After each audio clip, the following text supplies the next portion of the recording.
So, hi guys! Welcome back sa my YouTube channel. So, for today's video guys, magluluto ako ng sinigang na bangus sa kamyas.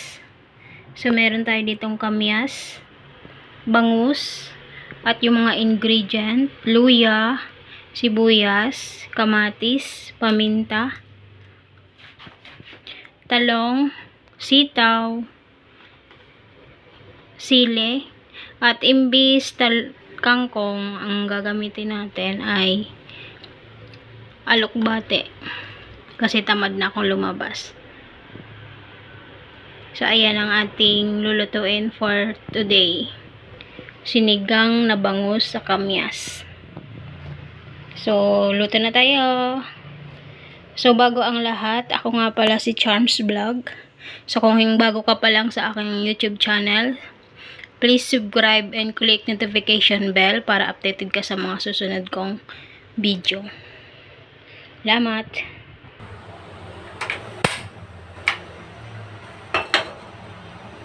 So, magsisimula na tayo. So, welcome kayo sa aking munting bahay. Charms Vlog here.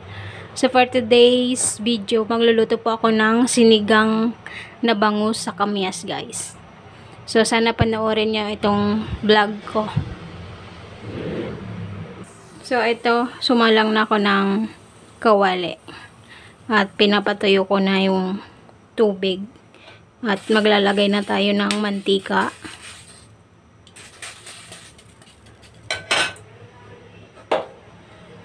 Mantika. Siyempre, igigisa natin yung mga ingredient, guys.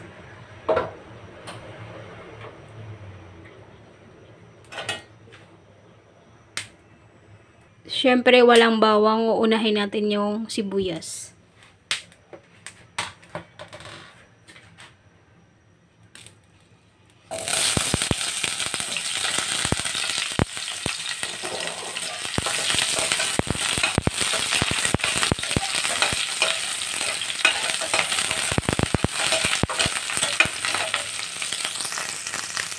Umuusok. At isusunod natin yung luya, pang patanggal ng langsa. Luya.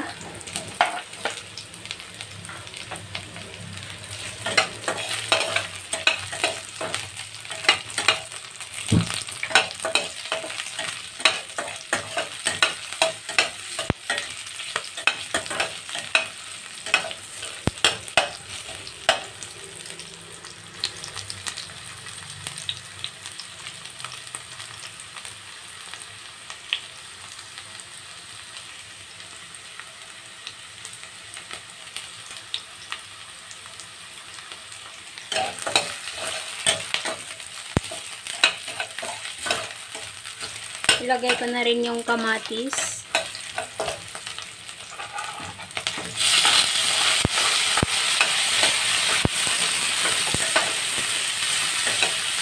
At syempre, habang nagigisa ako dito, nagpakulo na ako guys ng mainit na tubig.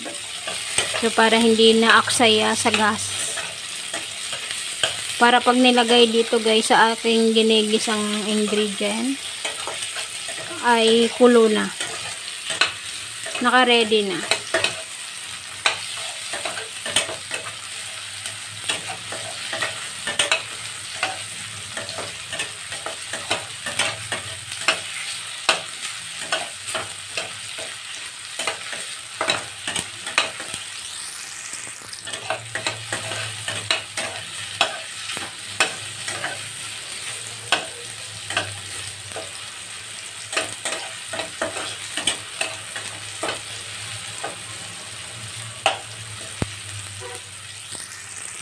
Ilagay na natin tong bangus para matanggal na yung langsa niya. Masangkot siya na guys. Sangkot siya. Saka natin lalagyan ng tubig.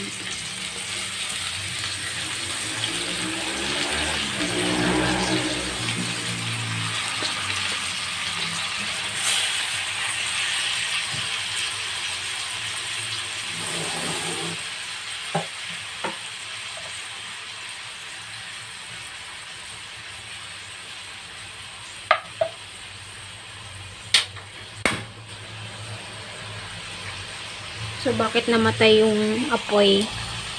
So, maglalagay na tayo ng paminta.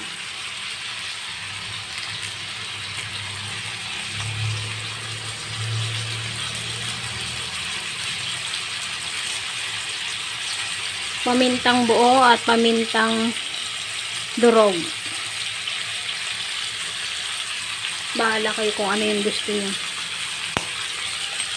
Patis.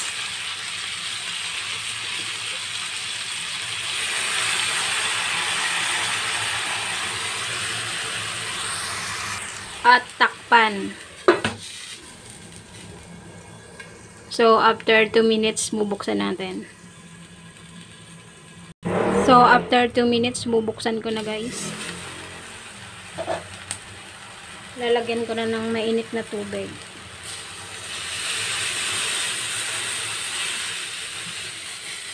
Napaka-simpleng recipe at napakadaling gawin.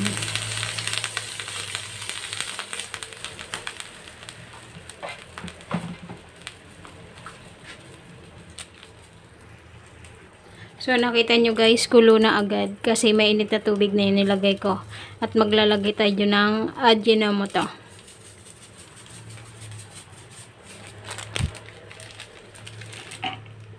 Pag isda talaga guys, naglalagay ako ng betchin. So, nasa inyo din kung maglalagay kayo o ayaw nyo.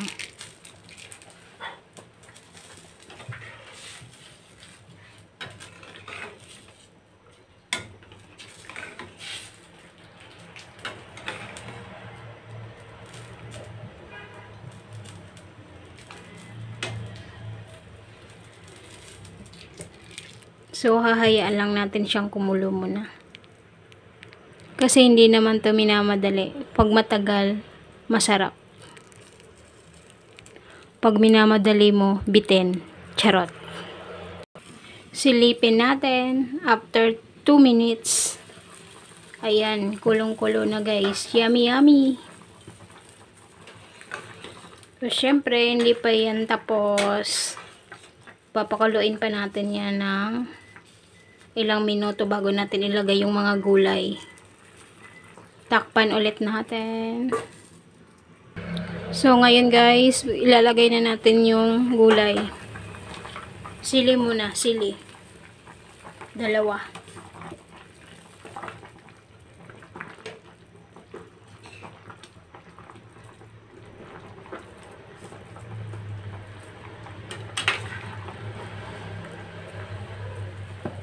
And then, yung talong.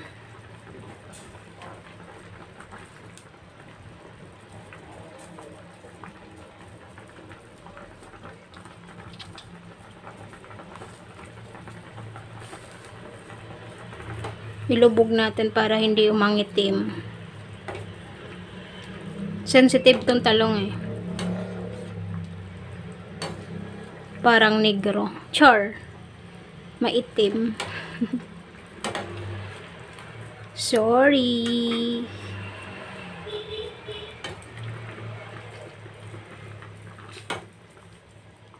So, ilagay na din pati yung sitaw.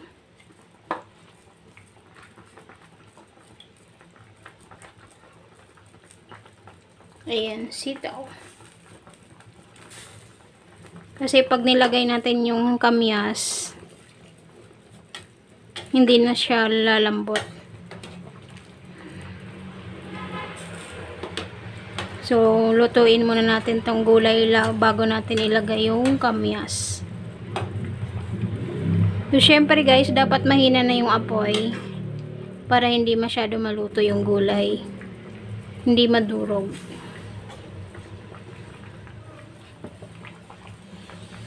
So, pwede na natin ilagay itong kamyas. So, hiniwa-hiwa ko pala guys para mas effective.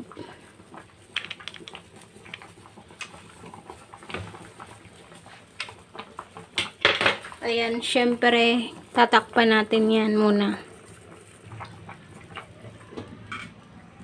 So, eto na guys, paluto na at matatapos na tayo. So, ilalagay na natin yung alokbate. Here, alokbate. So, kain na. Ayan guys. Tapos na tayo magluto. Thank you for watching. Like, comment, and subscribe sa my YouTube channel, Charms Vlog. And click notification bell para updated ka sa mga susunod kong video. Ulalam, sarap.